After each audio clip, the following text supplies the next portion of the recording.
Hello, this is Mrs. Still reading to you a book today. Hello, nice to see you. I miss all of your faces and your voices. Feel free to send me an email to say hello. All right, let's start. This one today is Curious George Gets a Medal by H.A. Ray. Curious George was always my favorite book as a child. I always collected them as I became a young adult. And so this is just the beginning of many Curious George stories I'm sure I will read. Curious George Gets a Medal. And this is published by Scholastic. And let's see when this book was written. Look over here on this page. Copyright 1957. Tells you how old Curious George books are. And they're still amazing. This is George. He lived with his friend, the man with the yellow hat. He was a good little monkey, but he was always curious. George was alone this morning looking at a picture book when the doorbell rang.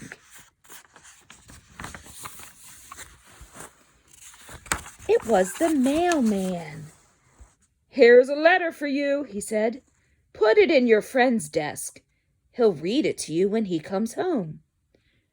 George was curious. It was not often that somebody wrote him. Too bad he could not read the letter, but maybe he could write one himself. In the top drawer of the desk, there was paper and ink and a fountain pen. George sat down on the floor and began to write, but the pen was dry.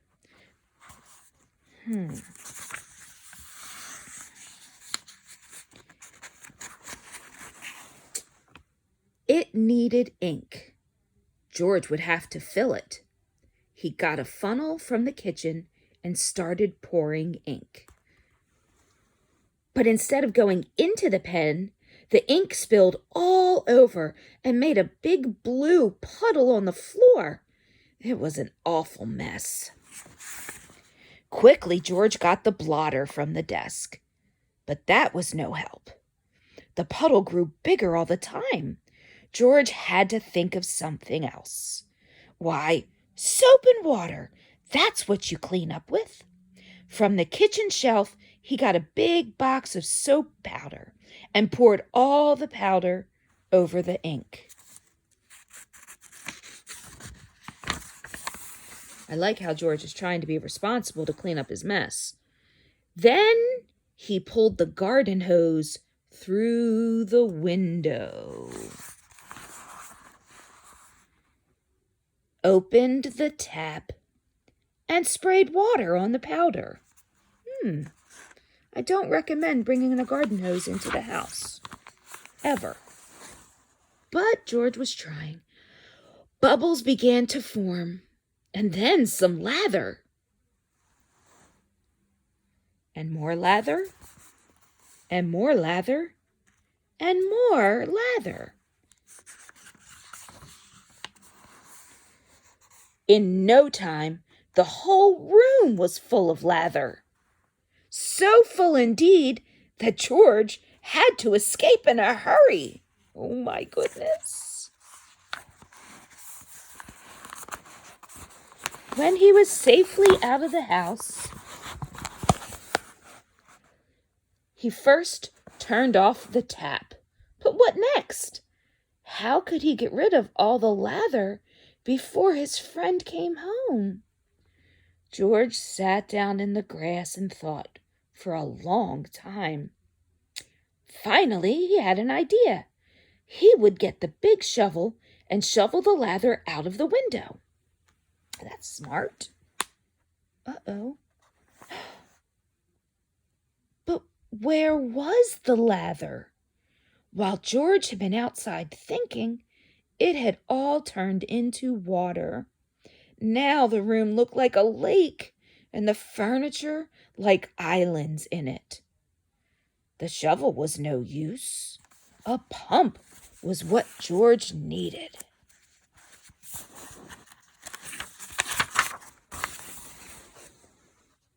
to get the water out, and he knew just where to find one. He had seen a portable pump at the farm down the road.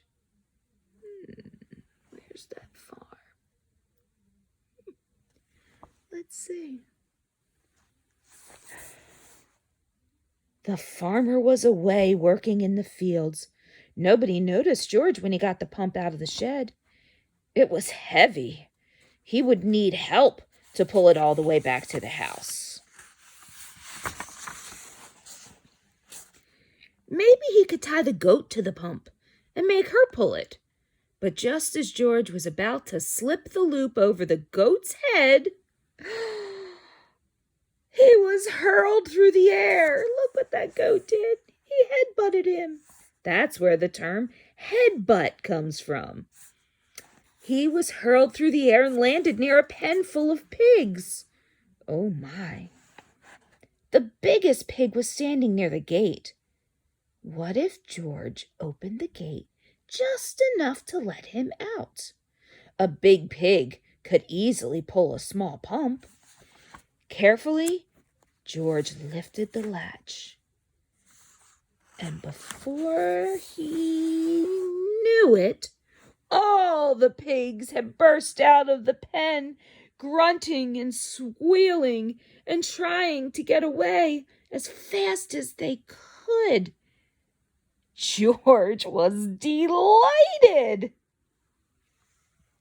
He had never seen anything like it. For the moment, all his troubles were forgotten.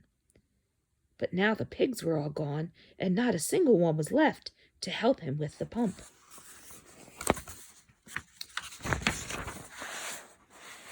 Luckily, there were cows grazing nearby. Cows were gentle and strong. It would mean nothing to a cow to pull a pump for him. Look at George. This time George was right. The cow did not mind being tied to the pump. She even let him climb on her back, and off they went. George was glad. Now he would soon be home, pump out the room, and everything would be all right. So this is kind of crazy because this is called Curious George Gets a Medal. But right now, he's just kind of making a mess. I'll be interested to see how he's going to earn a medal. Meanwhile, the farmer and his son had heard the squealing of the pigs. They rushed home from the fields and now had their hands full, catching all the pigs. Not until the last pig was safely back in the pen did they have time to look around. And what did they see? A little monkey riding on their cow, making off with the pump. The chase was on. George and the cow were ahead at first, but the pump was slowing them down. The farmers were getting closer and closer. Now they had almost caught up with him. But where was George?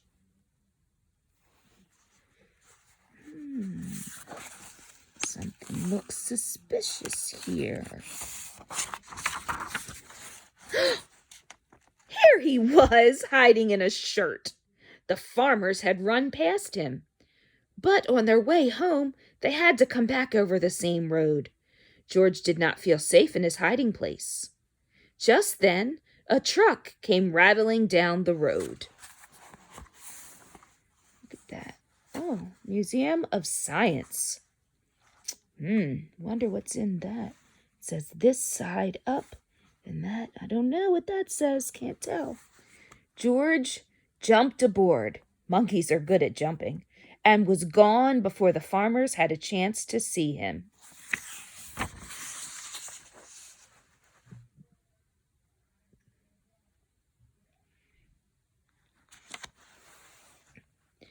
The truck drove to a part of town that George had never seen before.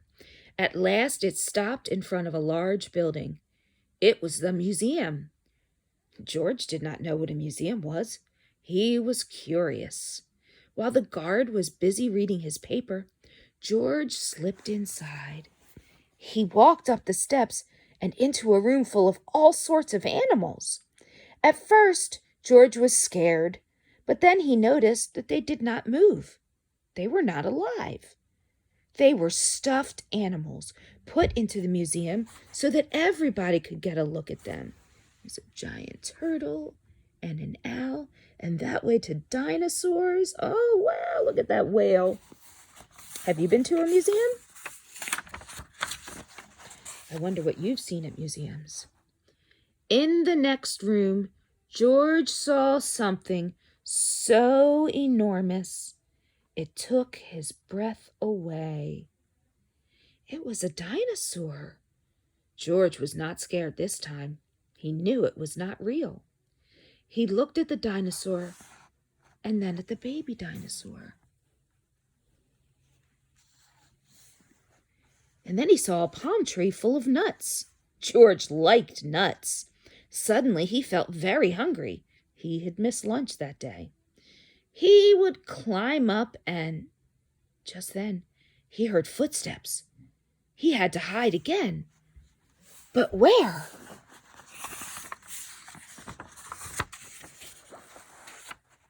Look at George. A family came in to take a look at the dinosaur. They paid no attention to the little monkey who was standing there. The monkey did not move. He stood so still, they thought he was just another stuffed animal. George was glad when they were gone. Now he could pick the nuts. He climbed up the dinosaur's neck and started to pull. But the nuts would not come off. George did not know that they were not real either. He pulled harder and harder. The tree began to sway. Crash! Down came the tree on the dinosaur's head. Down came the dinosaur. And down came George. Guards came rushing in from all sides, and underneath the fallen dinosaur, they found a little monkey. Look at poor George. Oh, my goodness. They pulled him out of there and brought him to Professor Wiseman, who was the director of the museum.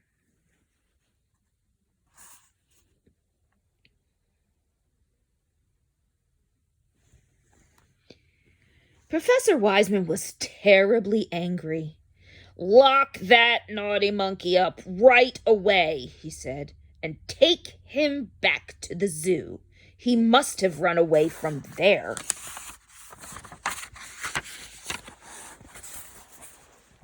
George was carried off in a cage. He felt so ashamed, he almost wished he were dead. Suddenly the door opened. "George!" somebody shouted. It was his friend, the man with the yellow hat. "It seems you got yourself into a lot of trouble today," he said. "But maybe this letter here will get you out of it. It's from Professor Wiseman. He needs your help for an experiment. I found it on my desk at home, but I couldn't find you anywhere. So I came over here to talk to the professor." There's the man with the yellow hat. And this is what the letter said. "Dear George, a small spaceship has been built by our experimental station. It is too small for a man, but could carry a little monkey. Would you be willing to go up in it? I have never met you, but I hear you are a bright little monkey who can do all sorts of things, and that is just what we need. We want you to do something nobody has ever done before. Bail out of a spaceship in flight. When we flash you a signal, you will have to open the door and bail out with the help of emergency rockets. We hope that you are willing and that your friend will permit you to go. Gratefully yours, Professor Wiseman, Director of the Science Museum." "So you are George," Professor Wiseman said. "If I had only known. Of course, everything will be forgiven if you're willing to go. They got the smallest size spacesuit for George and all the other things he needed for flight. Let's look what he needed.